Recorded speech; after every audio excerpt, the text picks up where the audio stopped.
Good evening, and thank you for joining us on our program, Jones & Co. I'm your host, Christian Jones, sitting in for Brian Jones, and I'm joined today by Mr. Godfrey Eneas, and we will be discussing national development. Thank you very much, Christian. It's been a long time, and I'm happy to be here. Right. And Mr. Eneas, as a lot of you know, was a co-host of the program for how long, Mr. Eneas? Since the early 90s. From its inception. Mm-hmm. Your father and I, we used to do Jones & Co. And he always made the point that he had never missed a recording. And he would tease me about how many I missed, but that's behind us now. And there's a new generation with you and Brian. You all are doing an excellent job, and it is good that we were able to pass the baton, as they say. Right. Thank you, Mr. Eneas. And I recently started, and I wish I had started doing this earlier, but I recently had the opportunity to listen to some previous Jones & Co. episodes. Specifically, when I listened to would have been from the early 90s with the late Paul Adderley. And there's a lot of things that, like as I mentioned on Issues of the Day this week, that really resonated, and a lot of things that if you were to take that program and put it on radio or put it on television today, that a lot of what he is saying is applicable in terms of the confrontation in politics today.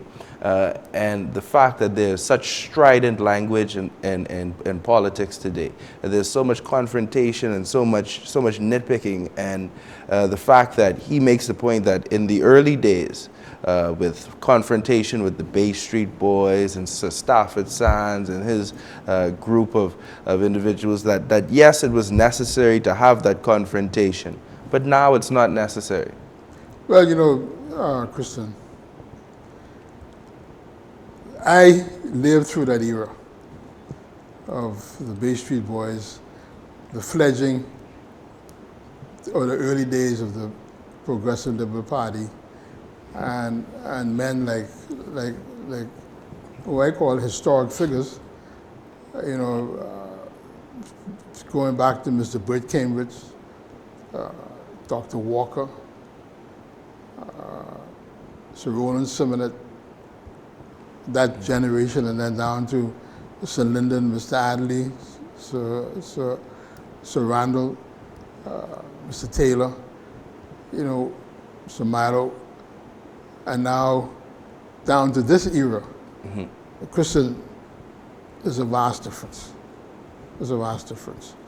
And there was a time when people literally went to the House of Assembly to listen, where men displayed their oratorical skills, all right, and debating the issues of the day,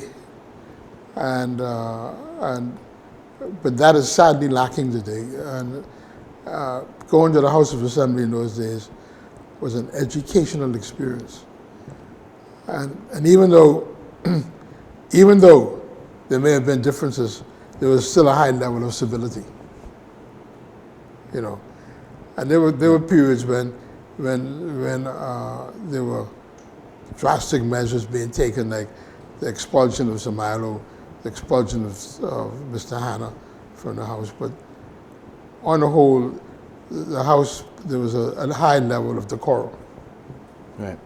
And now it would seem that on many levels, that level of political maturity is missing. It's missing. And as we look now at national development, that being a reason for us to unite and to be focused in what we want to achieve and the goals we want to set as a nation, it would seem that that the political theater that we see within the House of Assembly and elsewhere in our country is disruptive to that.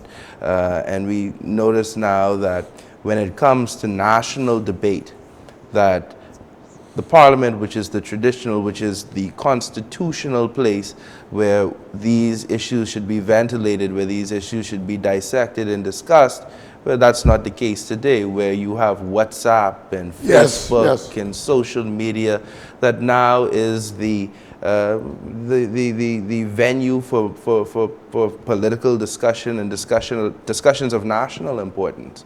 So when we look at that now and how we are devolving as a democracy, how important is that?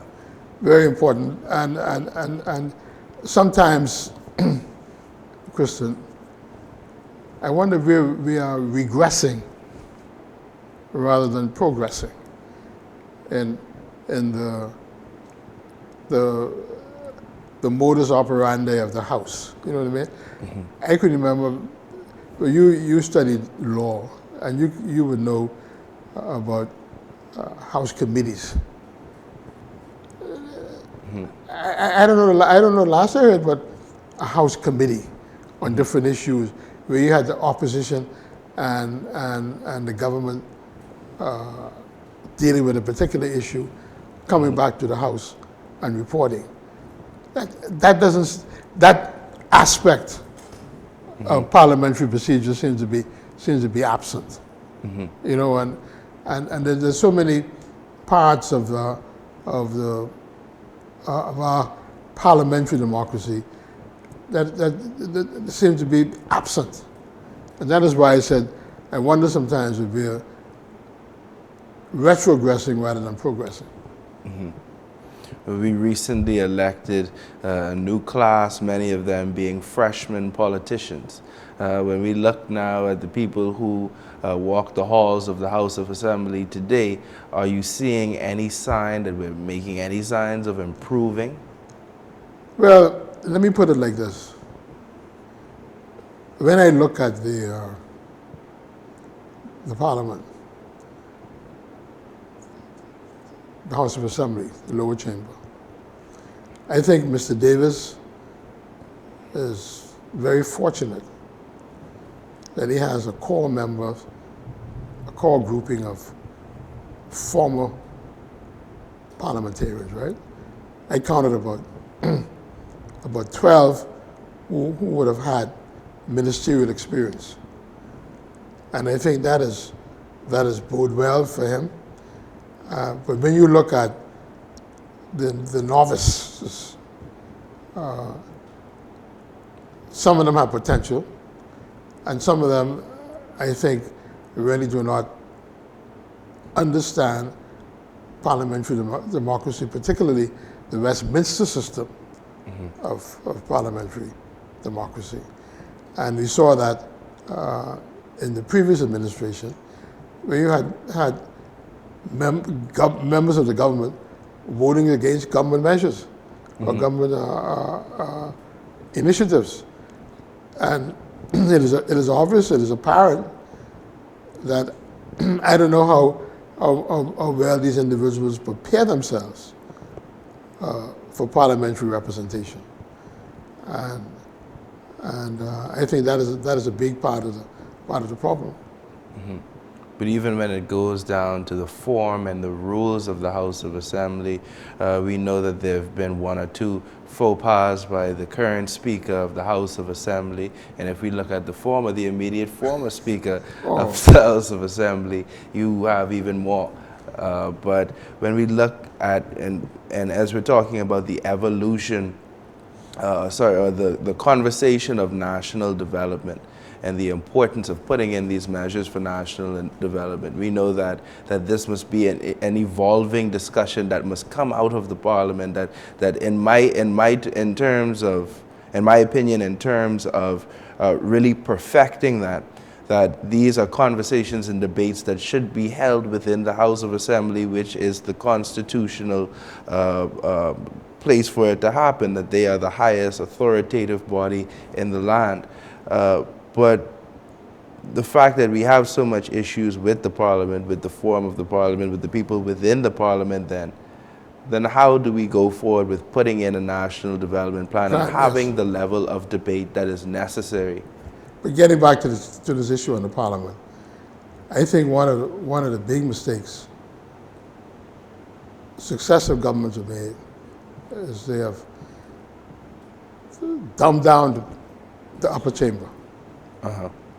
The upper chamber, or the Senate, used to be a place for senior members of parliament who had developed a track record in the House of Assembly and were elevated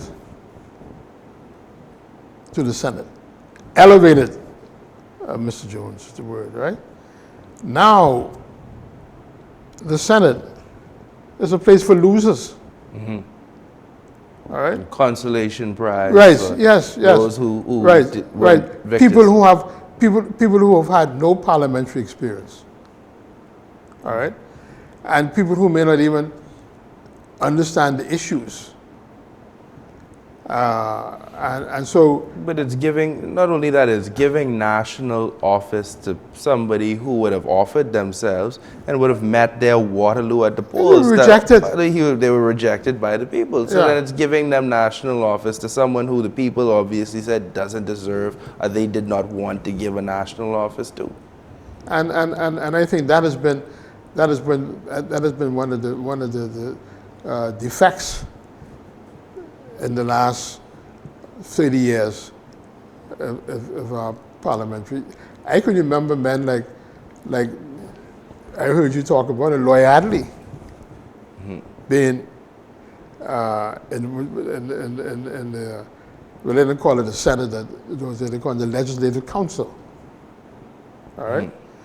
And the Legislative Council was held in such high regard is that when you became the president of the Legislative Council, that was an automatic knighthood that you received, right? And during the colonial days, automatic knighthood, and men like Sir Kenneth Solomon. Sir Kenneth Solomon, you know, Sir Neville, Mr. Roberts, who's on. I forget his first name. But that was the kind of position when you were in the upper chamber that you were viewed as, you know, as a senior statesman in the country. Right. You know, but we've lost that. Right. We've lost that, and I think it's a pity. Right. And when we look at how important it is that we have that, how important it is that we have that institutional structure in our country, that this is an institution that's been around since 1729 in terms of our assembly, that it has seen the ugly days of colonialization and subjugation by the oligarchy, and now that we are in this new dispensation of the Bahamas that is supposed to be for every Bahamian. I was reading a book by a Caribbean politician in which they remark the stewardship of the country by the oligarchy of the time as a disgrace to the British flag. And now we see ourselves heading on now into our 50th year of independence. And while there's been a lot of development in the country, you can look around and see generational problems that have been there from those days.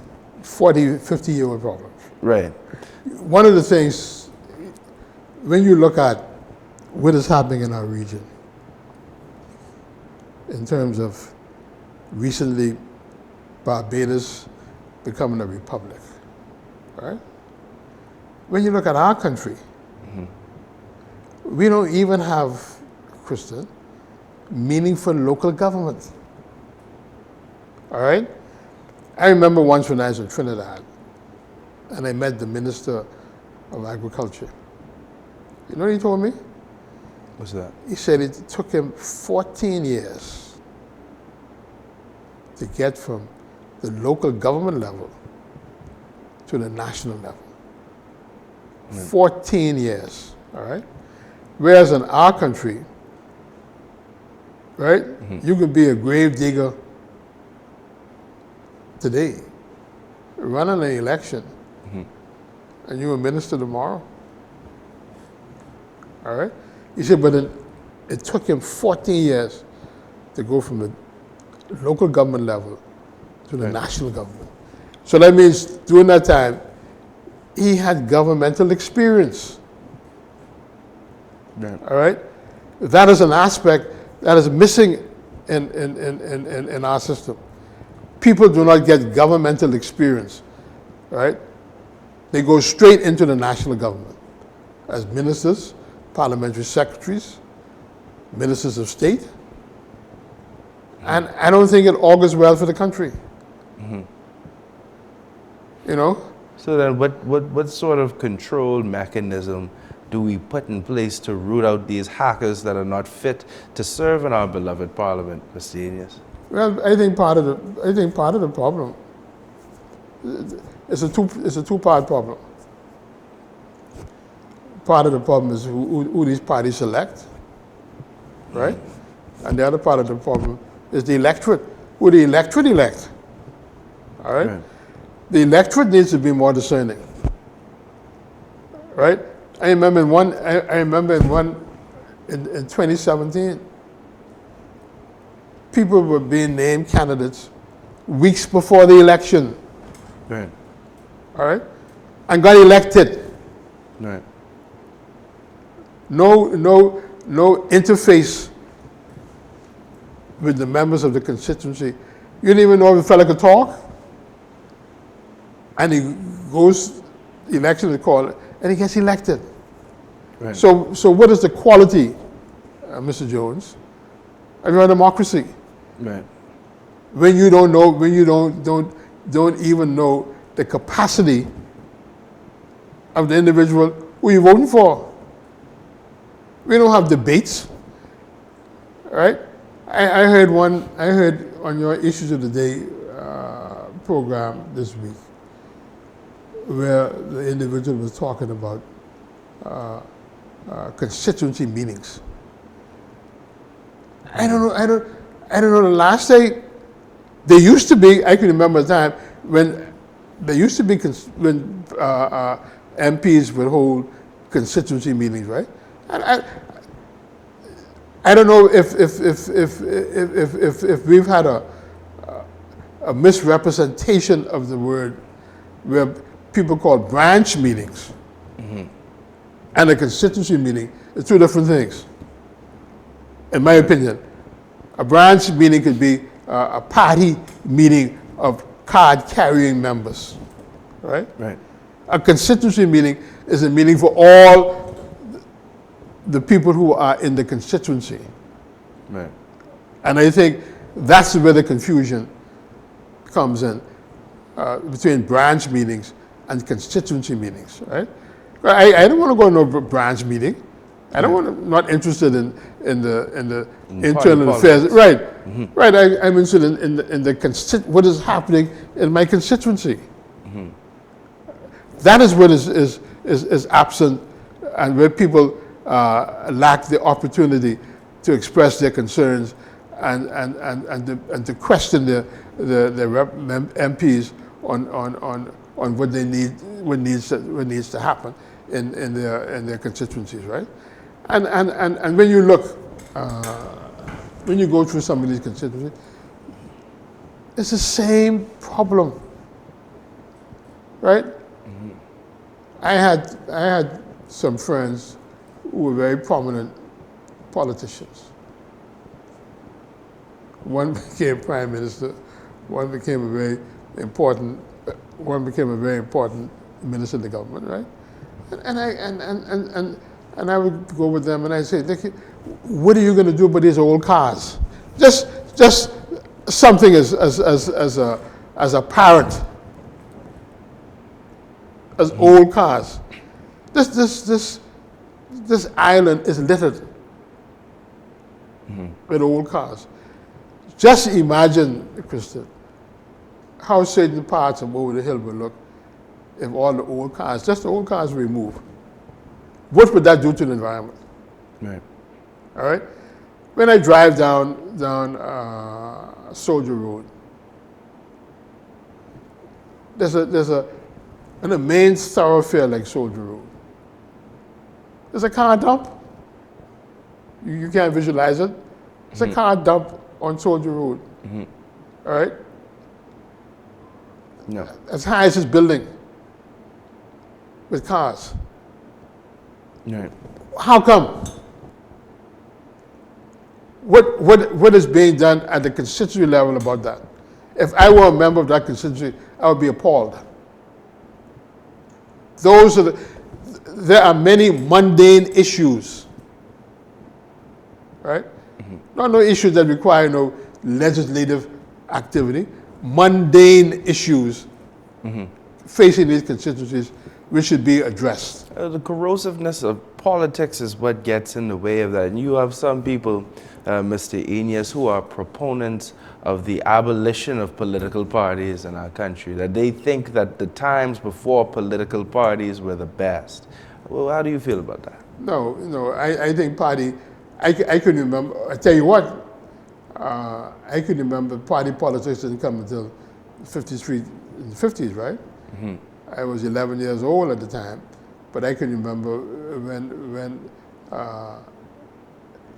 people were more concerned about issues, but the issues, Kristen, were very elemental. All right? Right. Water and light politics in those days. All right? People went to the pump. All right? And there was many communities didn't have running water, didn't have electricity. And so a fellow was judged on his political performance was he was able to deliver lights through the corner, or if he was able to get the road paved, or if he was able to get a pump. You know, these pumps, people go to the water pump to get water, right? Those kinds of mundane issues which you could see and feel, right?